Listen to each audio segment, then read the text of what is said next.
sick, they stay home. Small business owners are fighting for their livelihoods, literally, as coronavirus restrictions are keeping customers at home. Here to talk about it is Gene Marks, small business consultant and CPA of the Marks Group. Great to see you. First, I want to talk about how small business owners are coping with lockdowns. It's quite frankly a miracle. Any small business is still open and is not out of business after being closed for, over 10 months now. A New York Post op-ed titled King Cuomo's COVID Rules Meet the Constitution. And in it, it reads, the state's problem, it has no scientific basis for its rules. Contact tracing survey shows just 1.43% of COVID-19 cases were linked to bars and restaurants. Religious activities were traced to just 0.69% of cases. And the overwhelming majority, 73.84%, were tied to where?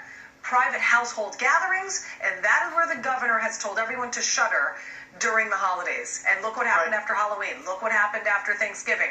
We don't this know is what these dumbasses do. They put people in their houses and they kill them off. It's going to happen again.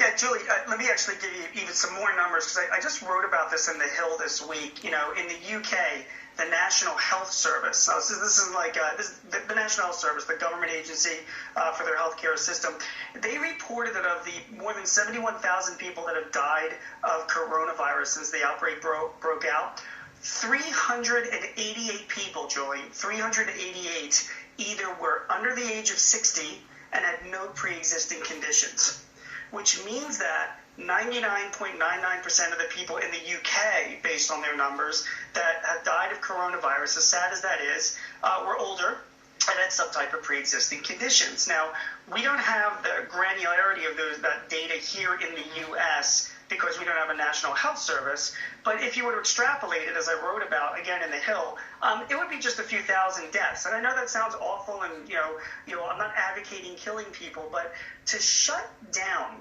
small businesses in California, New York, Pennsylvania. I mean, Julie, there is a restaurant in the downstairs of my building. I live in Center City, Philadelphia. These guys have not been able to operate since before Thanksgiving. And you're basing it off of numbers where the actual people that are dying of this that were not a risk factor was so small. Is infuriating to thousands of small businesses all over the country. And what's even more infuriating is that many of the governors are making these decisions for political reasons. I mean, in California, you've got outdoor restaurants that are not allowed to serve food, but meanwhile, production facilities can do that because they're unionized. Okay, it's very frustrating. We've run out of time, but I mean, I just got to have your reaction to Governor Cuomo basically allowing Bills fans, I'm talking over 6,000 of them, into a stadium. He says that's different because it's outdoors, but yet just miles away there are indoor restaurants that aren't able to